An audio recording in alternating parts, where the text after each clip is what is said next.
Bismillah. Baik, Assalamualaikum warahmatullahi wabarakatuh. Perkenalkan, nama saya Arif Kurniawan AS dari program studi bisnis digital kelas B.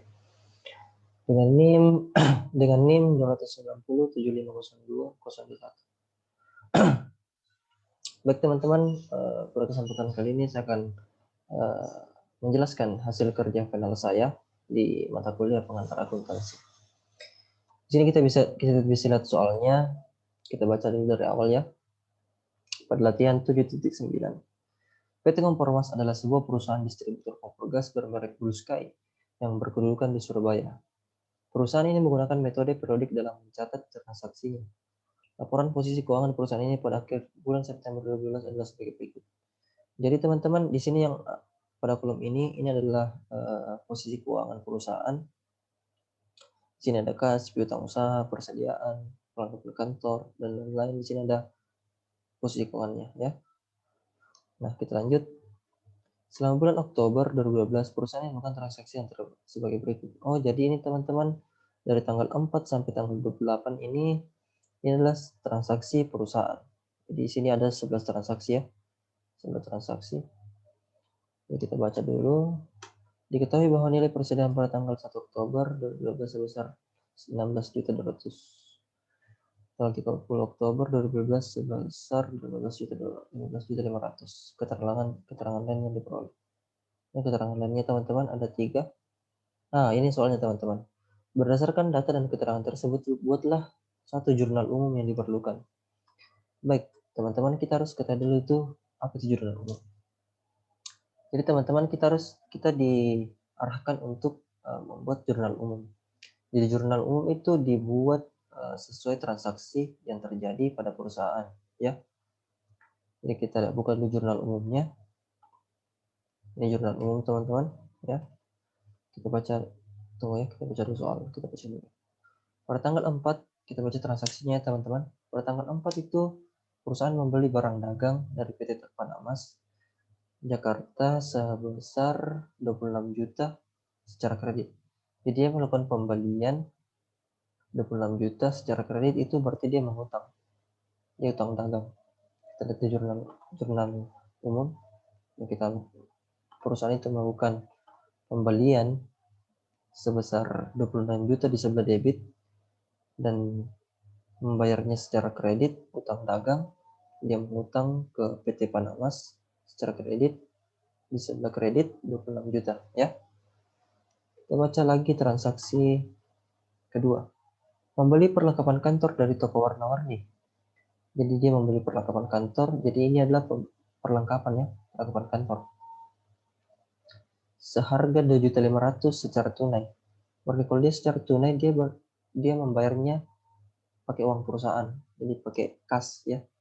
Biasanya perlengkapan kantor kan sebelah debit 7.500 kas.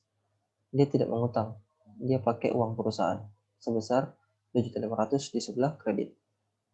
Nah, ketemu hutang dagang dan kas. Jadi apa nih hutang dagang dan kas, dia bertemu di sini. Kita baca transaksi.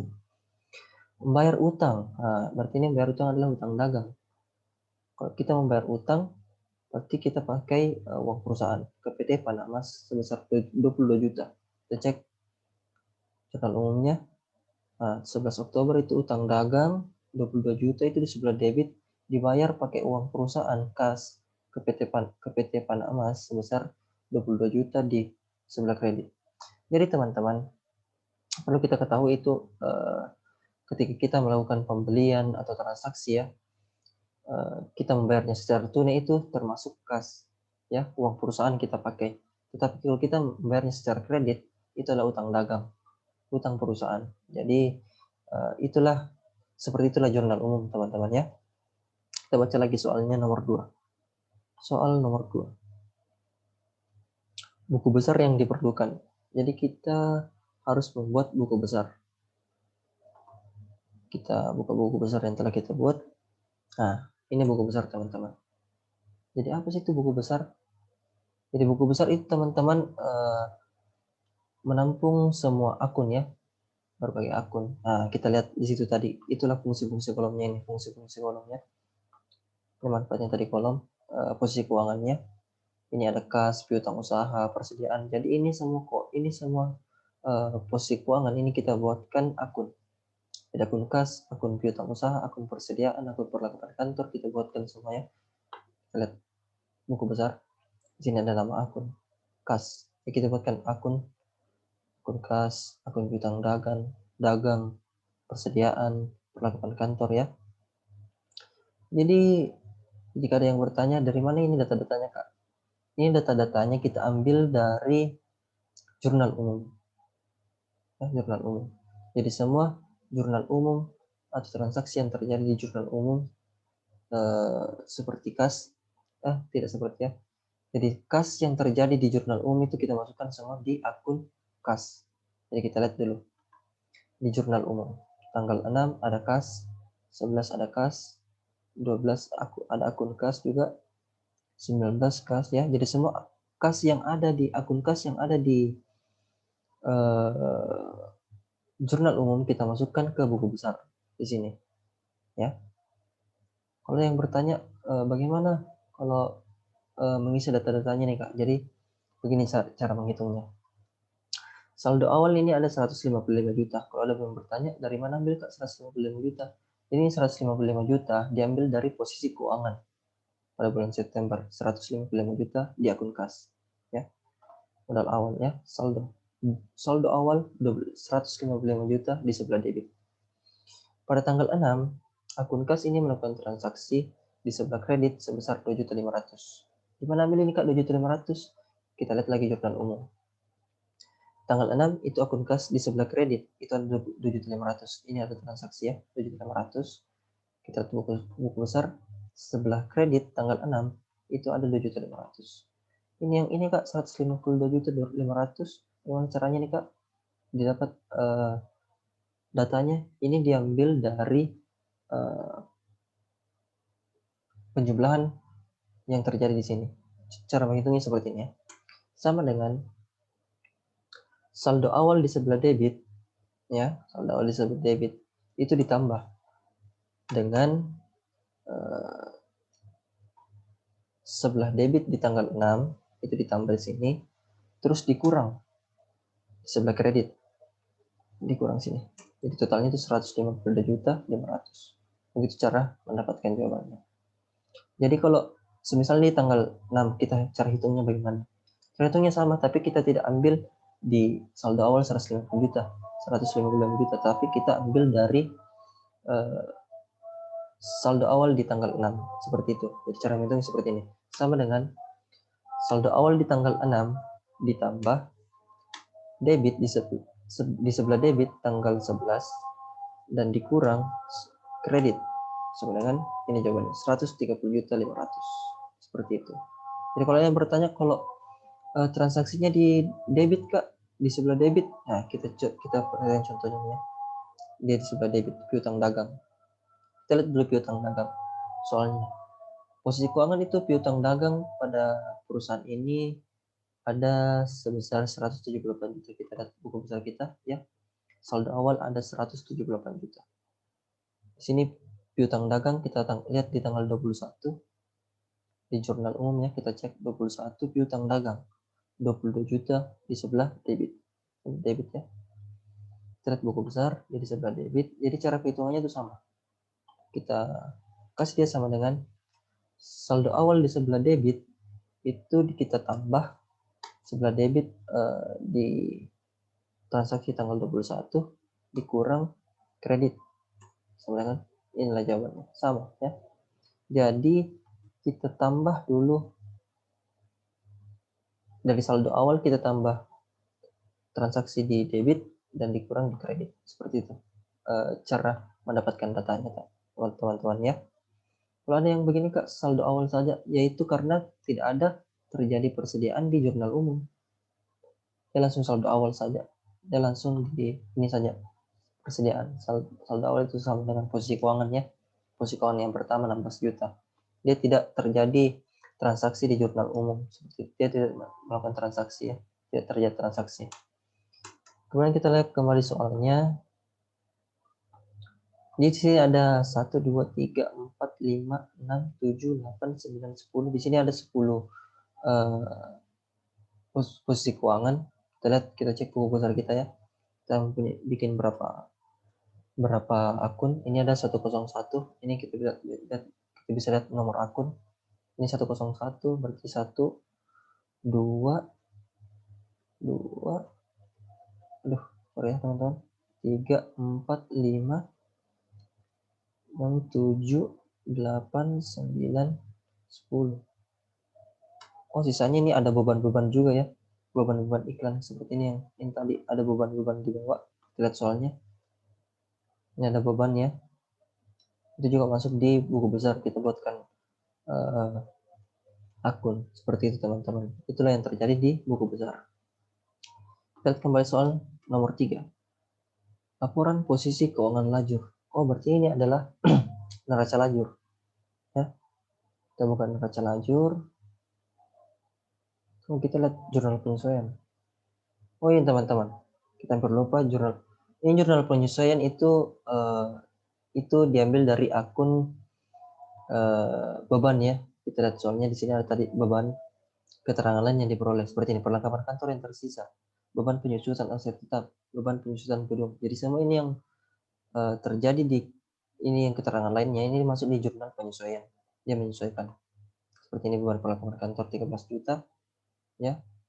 Di sini 13 juta kan. Sini terjadi ya 500.000 dan ini totalnya ini balance. Jadi ketika teman-teman membuat suatu jurnal dan debit dan kreditnya tidak balance, berarti itu ada salah perhitungan ya. Ada salah perhitungan. Kita lihat neraca lajurnya. Oh, kita dulu neraca saldo. Nah teman-teman, bagian ini neraca saldo ini data-datanya diambil dari mana? Kalau ada yang bertanya ya.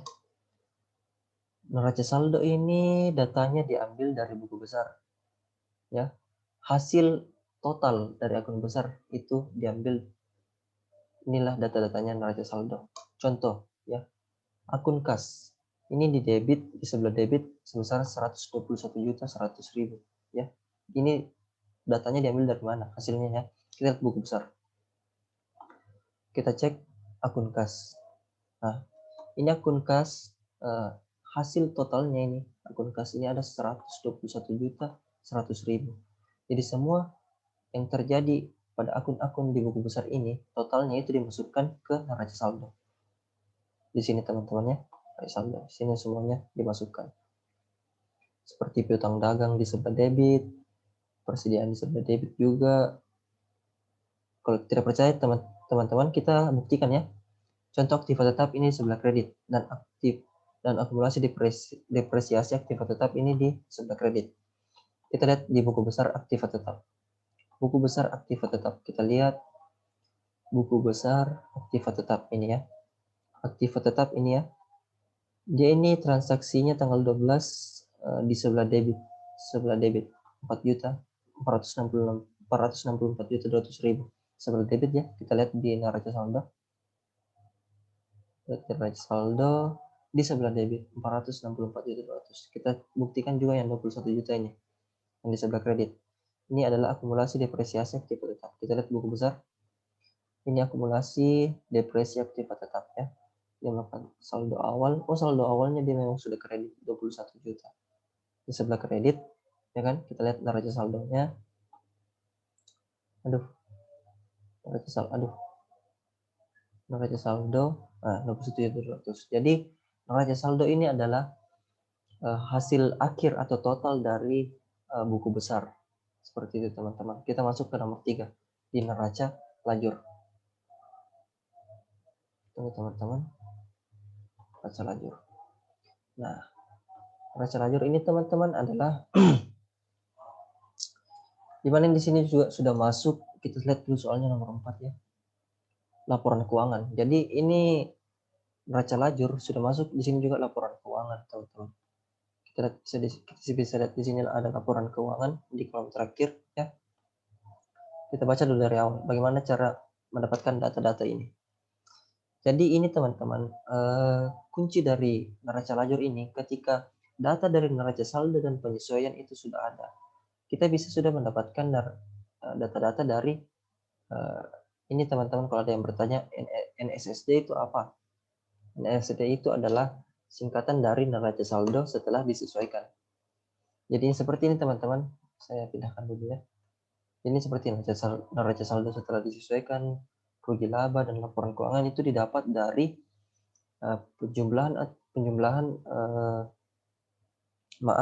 pengurangan dari neraca saldo dan penyesuaian. Ya, data dari neraca saldo dan penyesuaian itu dikurangkan dan bisa menghasilkan neraca saldo setelah disesuaikan, rugi laba dan laporan keuangan. Seperti itu. Jadi contohnya seperti ini. Neraca saldo itu didapatkan dari mana? Kita lihat dari neraca saldo itu dari mana kita dapatkan. Ini neraca saldo. Ini neraca saldo didapat dari buku besar kan? Hasil akhir dari buku besar. Neraca saldo sudah dimasukkan semua di sini. Kan? Kalau penyesuaian Kak, ini penyesuaian masuk di jurnal penyesuaian tadi. Yang beban-beban itu. Berarti yang beban perlengkapan kantor, ini masukkan semua di neraca lajur. Dimasukkan. Perlengkapan kantor 13 juta sebelah kredit ya kan? Ini dimasukkan di sini. Di sini ada lagi beban perlengkapan kantor. Kan 13 juta. 1000, 1 juta, 1 juta ya kan? Di sini sudah masuk jurnal penyesuaian dan neraca saldo. Dan cara mendapatkan data dari neraca saldo setelah disesuaikan itu adalah pengurangan dari neraca saldo dengan penyesuaian. Contoh, ini akun kas ini di sebelah debit 121 juta 100. Jadi di neraca saldo setelah disesuaikan itu di sebelah debit juga 1 juta 121 juta 121 juta 100 ribu ya. Nah, dia semua pindah ke debit. Nah, untuk ini perlengkapan kantor kita lihat 14 juta 500 ya kan. Di jurnal penyesuaian itu ada 13 juta 500. Jadi kita kurangkan neraca saldo di sebelah debit itu dikurang jurnal penyesuaian di sebelah kredit, itu menghasilkan 1 juta di sebelah debit. Seperti itu. Jadi pengurangannya 14 juta 500 kurang 13 juta 500 itu 1 juta. Seperti itu teman-teman. Artinya neraca saldo dan jurnal penyesuaian adalah pengurangan yang menghasilkan neraca saldo setelah disesuaikan, rugi laba dan laporan keuangan. Seperti itu teman-teman. Nah, kalau ada yang bertanya, ini juga teman-temannya yang saya harus ingatkan. Setiap kali setelah kita menghitung, mendapatkan semua data ini, kita harus melihat total. Apakah totalnya itu balance atau tidak. Contoh seperti ini. Neraca saldo di sebelah debit dan sebelah kredit itu totalnya harus balance. Kita lihat totalnya 860 juta 886 juta 200 ribu. Jadi balance ya. Di sini juga balance 15 juta. Di sini juga balance. Nah, di rugi laba dan laporan keuangan itu dia tidak balance. Tetapi setelah diperkurangkan, dia itu sudah balance. Kita lihat sini. Kenapa ini Kak kuning? Dia latarnya kuning. Jadi seperti ini teman-teman ya. Ini 35.500 didapatkan dari hasil pengurangan 60 juta dikurang 24 juta 200. Hasilnya 35 juta 800. Jadi cara mendapatkan untuk membalancekan ini rugi laba dan laporan keuangan itu dia diperkurangkan. Lihat contohnya nah. Lihat contohnya. 35.800.000 itu didapatkan dari mana? Jadi hasil di sebelah kredit itu di rugi laba. Totalnya itu 60 juta. Diperkurangkan di sebelah debit hasilnya itu 24 juta. Jadi 60 juta dikurang 24 juta 200 sebesar 35 juta 800. Seperti itu. Sama juga dengan di laporan keuangan. Ini nomor 4 ya laporan keuangan ya. Di 820 juta 700 itu atau di 863 juta 500 ribu itu diperkurangkan dengan 827 juta 700 ribu, itu hasilnya 35 juta 800 ribu. Jadi di bagian rugi laba yang dalam laporan keuangan ini yang tidak balance di hasil yang di sini, dia sudah balance di hasil setelah diperkurangkan. Seperti itu teman-teman ya. Seperti itu. Kita lihat kembali soal. soalnya. Nah, yang terakhir, ayat jurnal penutup. Kita lihat ayat jurnal penutup. Sabar teman-teman. Ayat jurnal penutup. Ini jurnal penutup. Jadi teman-teman, jurnal penutup itu dia mempunyai modal sebesar 60 juta. Dan ikhtisar laba ruginya juga itu di sebelah kredit 60 juta. Nah, ini kita lihat penjualan tidak terjadi transaksi ya, atau bisa dibilang ini tidak ada harganya ya, tidak melakukan transaksi. Nah, ini teman-teman ada 20 juta. Ikhtisar rugi laba 20 juta. Ini diambilnya dari mana, Kak? Ini diambil dari penjumlahan atau penjumlahan dari akun modal, penjualan, potongan penjualan, beban bunga, beban iklan, beban perlengkapan kantor, beban depresiasi aktiva tetap, beban depresiasi aktiva tetap ya. Jadi ini semuanya dijumlahkan dari modal sampai beban beban depresiasi ya. Ini dijumlahkan semua sehingga menghasilkan 20 juta di sebelah debit. Seperti itu. Nah, kita lihat hasil akhirnya dia balance 80 juta ya. Jadi teman-teman, untuk teman-teman setiap kita melakukan membuat neraca lajur lah, laporan laba rugi, neraca saldo, jurnal umum, buku besar. Ketika kita membuat kolomnya, di sebelah debit itu dan sebelah kredit itu kita harus mendapatkan total yang balance. Jika tidak, itu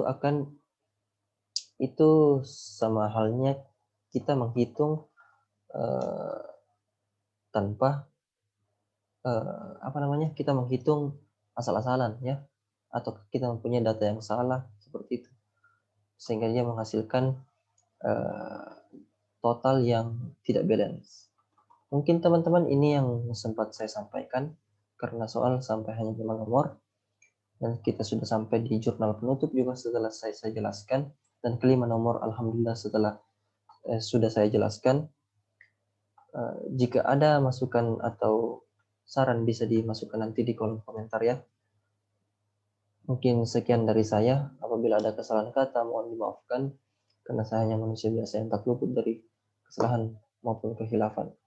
Sekian dari saya. Wabillahi taufik wal hidayah. Wassalamualaikum warahmatullahi wabarakatuh.